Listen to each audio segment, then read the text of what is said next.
Abundance Deep Dive Day 24. We only have 6 days left. Today was all about resilience and avoiding the traps that will lead you into a downward spiral into scarcity. And this is something that I don't realize it while I'm on that slippery slope until I'm almost to hit bottom again. It's a tricky beast. So it comes down to a couple of things. Losing faith in the universe and allowing the pitfalls to become part of your identity.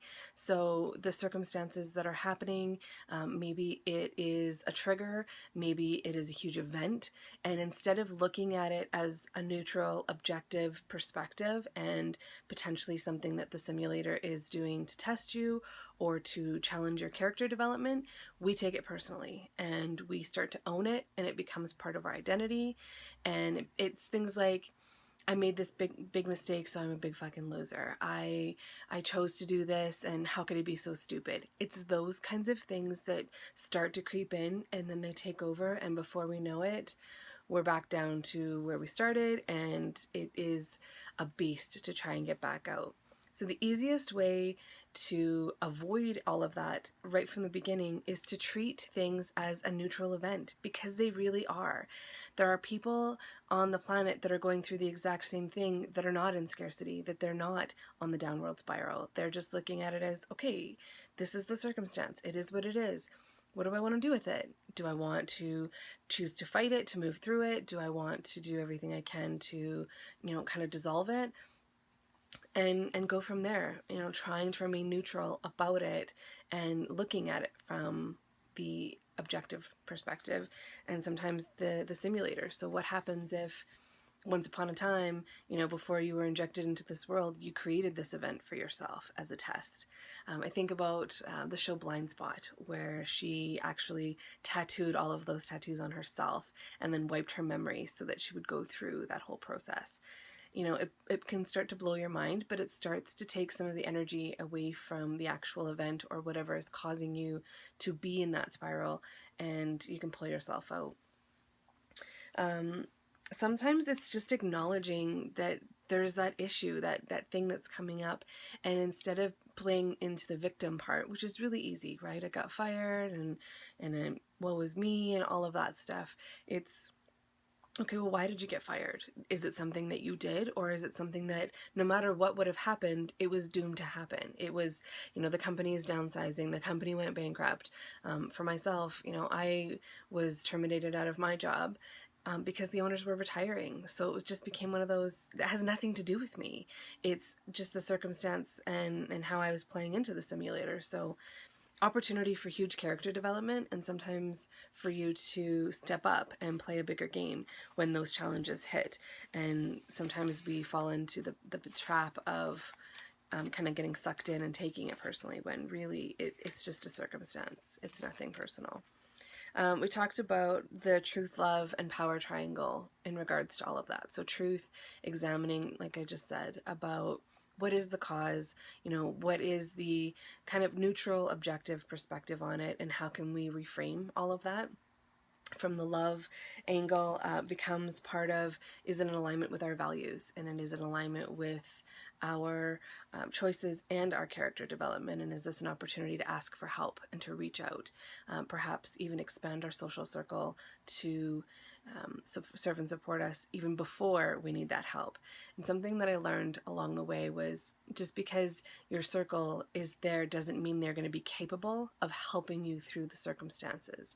If it's outside of their wheelhouse and it just does not make sense to them, they might not be able to help you. So if you are feeling like that, like right now, I'm going through this abundance deep dive, and they're saying to me they understand about 30% of what I'm going through. So 30% of the problems that I have, they can help me with because they can relate to it, and the rest is just like, whew. So I need to find another circle of people that get what I'm going through and can understand and relate, so that when these challenges come up, I have people that I can lean on. And being proactive about that instead of reactive. The power part of it is kind of like strength training. So I love this analogy that Steve mentioned, and it was, if you can't lift a weight, you don't blame the weight for being too heavy. You start to analyze it of, okay, if I can't pick up this weight, what are my options? How can I train myself and strengthen other muscles so that I can pick it up in the future? And you just work at it slowly every day until, boom, one day you actually can pick up the weight. And it's not the weight's fault. It's nobody's fault. So blaming is useless because it's silly. It doesn't get you anywhere.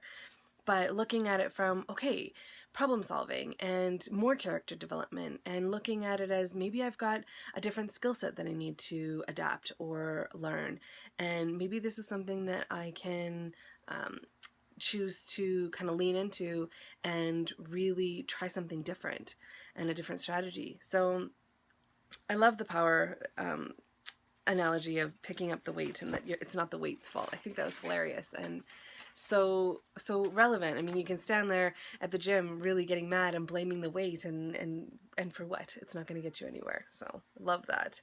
And the character development that comes from that.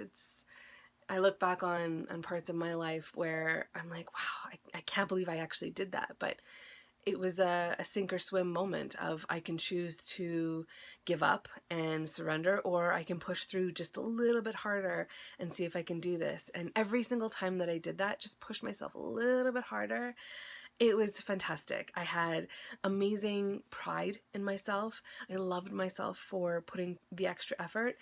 And almost in every circumstance, there was somebody on the other end kind of reaching a hand out to me to help pull me to the finish line.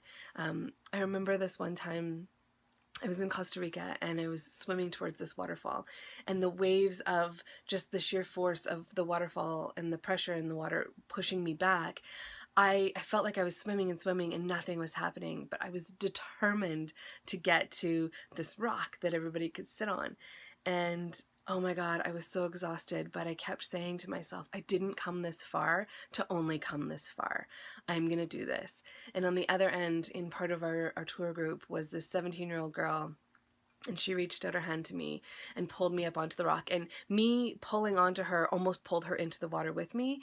So it took all of her strength to hold still on this super slippery rock and to pull me up. And it was the best thing I've ever accomplished. It was so exhausting, but it was so worth it.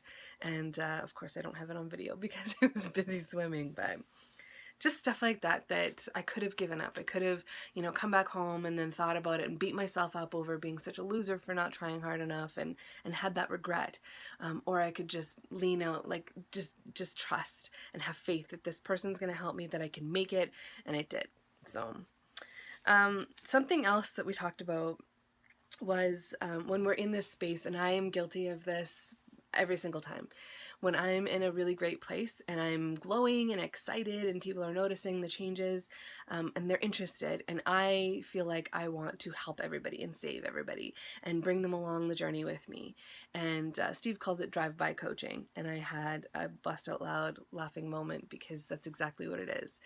And he said, it's not fair to the people that are in scarcity, that need to have that experience, that are learning their own path and learning about themselves, and then we try and rescue them from that. They have resistance to us, and we have resistance to their scarcity. And it's there for a reason. They need to experience it for a reason, for however long it takes. And I've got a couple of people that it just kills me to watch them struggle. But that's part of their journey. That's part of their simulator and the relationship that they have with the universe. And that has nothing to do with me. So until they actually ask me how I'm doing it and ask me for help, let them be. Let them figure out their stuff. I can still be on this side of it and being happy and supportive and encouraging, but trying not to save them while they're going through their journey. And really, if someone would have tried to save me, 3 weeks ago when I was trying to navigate this, I would have had resistance to it too, because I needed to realize that for myself. So that was it. The main, and if I could summarize it in one fell swoop, it is abundance equals trust. And when you have trust in yourself and in the universe and how everything works, and thinking back to the times where you have been in a pickle and you either saved yourself or the universe kind of threw you a bone and everything worked out. That's how I build my trust back up with the universe. When was I in a tight jam and it just magically clicked, it magically worked? And maybe if I had a little bit of faith, that same thing could happen again, maybe in a different way, but it would happen again, I would get myself out of it. And sure enough, I did. So that's it for today, and we'll talk to you guys tomorrow.